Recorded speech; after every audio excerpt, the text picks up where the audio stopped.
विद्या संबल योजना यानी सरकारी विद्यालयों में गेस्ट फैकल्टी लगाने की एक बहुत ही शानदार योजना जो कि एक बेरोजगार अभ्यर्थी के लिए एक नए सपने लेकर आई थी। लेकिन जैसे ही ये योजना शुरू होती है उसके तुरंत ही साथ साथ इसके रद्द होने की खबर भी आती है। सारे आदेश कैंसिल कर दिए जाते हैं। तो क्या कारण रहा कि विद्या संबल योजना रद्द हो गई?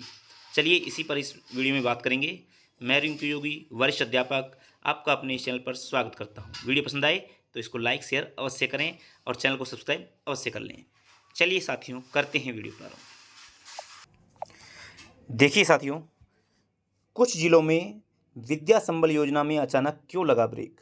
यानी कि जो ऑर्डर आए थे कल, वो लगभग सभी जिलों के ऑर्डर जो हैं वो जारी कर दिए गए थे विद्या संबल योजना से संबंधित, और उसकी लास्ट डेट भी वो तय थी।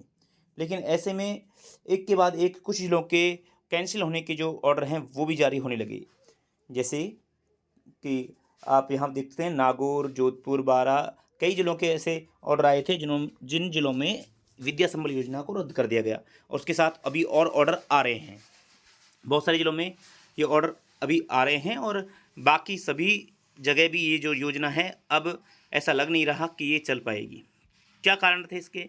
तो आप यहाँ पर समझ सकते हैं कि देखिए, कुछ जिलों में जारी आदेश वापस से बड़ा असमंजस, रिक्त पदों का निर्धारण अब साला दर्पण से नहीं, IFMS 3.0 से संभव। देखिए, ये एक बड़ा कारण था क्योंकि जहाँ पर जो रिक्त पद थे, रिक्त पद साला दर्पण से ना मान करके IFMS 3.0 से माने जा रहे थे।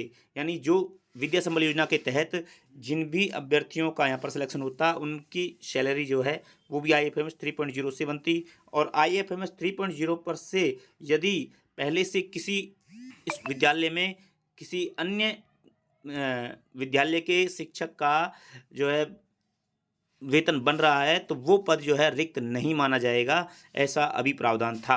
यानी IFMS 3.0 के अनुसार ही विद्यालय में रिक्त पद दिखाए जा रहे थे। तो ऐसे में ये भी अभ्यर्थियों को बड़ा असमंजस था कि इस विद्यालय में सीट खाली हैं या नहीं। तो ये एक बड़ी चीज़ थी। दूसरी चीज़ ये है कि जो सरप्लस शिक्षकों की पोस्टिंग के बाद ही फिर तय होंगे रिक्त पद। यानी जो सरप्लस शिक्षक हैं, अपने पोस्ट के अतिरिक्त जो शिक्षक विद्यालयों में लगे हुए हैं, जैसे ही उनकी अपने नए विद्यालय में पोस्टिंग हो जाएगी उसके बाद ही सही निर्धारण हो पाएगा कि कितनी सीटें कौन से विद्यालय में खाली है। एक इस जो विज्ञप्ति में कहीं भी पात्रता परीक्षा का उल्लेख नहीं था, तो इस पर भी मंथन होना जरूरी था। ठीक है, तो पात्रता परीक्षा यानी रीट या पात्रता परीक्षा जो होती है, रीट अपने राजस्थान में रीट है, तो रीट का उल्लेख नहीं था, और जबकि शिक्षक बनने के लिए रीट की योग्यता अर्जित करना जरूरी था। तो यहाँ पर खास करके फर्स्ट ग्रेड को छोड़ दें तो सेकंड ग्रेड और थर्ड ग्रेड में, ठीक है, और सेकंड ग्रेड में भी रीट की अनिवार्यता नहीं है, लेकिन थर्ड ग्रेड में L1 L2 जो तो है, यहाँ पर रीट की अनिवार्यता जरूरी है। तो रीट का होना यहाँ पर जरूरी था, लेकिन इस अभ्यर्थना में, इस भर्ती में, इसकी विज्ञप्ति में रीट का उल्लेख कहीं नहीं किया गया था। तो ये एक बड़ी कमी थी। अगली चीज़ कि यहाँ आप देखेंगे कि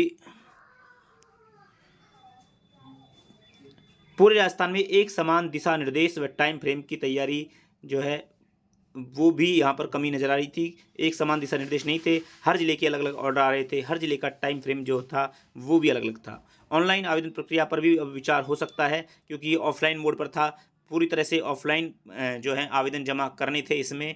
तो इसमें जो बहुत सारी खामियां यहाँ पर हो सकती थी। अगला, आरक्षण के नियम भी यहाँ पर साफ हो सकते हैं आगे जब भी ये भर्ती होगी, तो क्योंकि इसमें आरक्षण का भी कोई प्रावधान नहीं था। नगर पालिका जो चुनाव थे, इसके चलते जो है ग्रामीण क्षेत्रों में भर्ती का विकल्प भी चर्चा में है।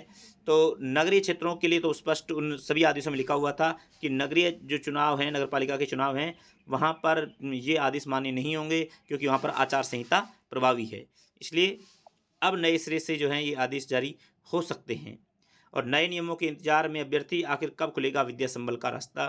तो ये एक बड़ी चीज़ है। आपको मैं बता दूं कि 2022 में भी ये भर्ती आई थी, यानी एक तरह से ये विज्ञप्ति जारी हुई थी 2022 में, और वहाँ पर भी अभ्यर्थियों ने बड़ी संख्या में आवेदन किए थे। आज जो 76,000 के आसपास ये पोस्ट हैं, उस समय ये लगभग 92 से 93,000 के आसपास पोस्ट थी और ये बड़े स्तर पर भर्ती निकाली थी कांग्रेस सरकार के टाइम में। तो उस समय भी ये अभ्यर्थियों ने आवेदन किए थे, लेकिन हुआ क्या, भर्ती को रद्द करना पड़ा क्योंकि यही खामियां उस समय भी थी और इन्हीं खामियों की जैसे आनन-फानन में जैसे ये विज्ञप्ति आई, तो यहाँ पर भी ये जो आदेश हैं वो वापस लिए जा रहे हैं और अब ऐसा लगता है कि ये चुनाव की प्रक्रिया के बाद ही, आचार संहिता हटने के बाद ही इस पर कुछ नए नियमों के तहत जो है वो गेस्ट फैकल्टी लगाई जाएंगी, इस योजना को अच्छे से अमल में लाया जाएगा। ऐसा यहाँ पर प्रतीत हो रहा है। बहुत सारी कमियां हैं, इनको दूर करके ऑनलाइन मोड पर इसके आवेदन लिए जाएं और इसमें कुछ पात्रता परीक्षा भी ऐड की जाए या फिर और भी जो प्रावधान इसमें हो सकते हैं वो सारी चीज़ें इसमें लागू कर तब उसको लाया जाए, तो ये अभ्यर्थियों के हित में होगा और एक साफ और स्पष्ट जो है यहाँ पर चयन की प्रक्रिया भी होगी।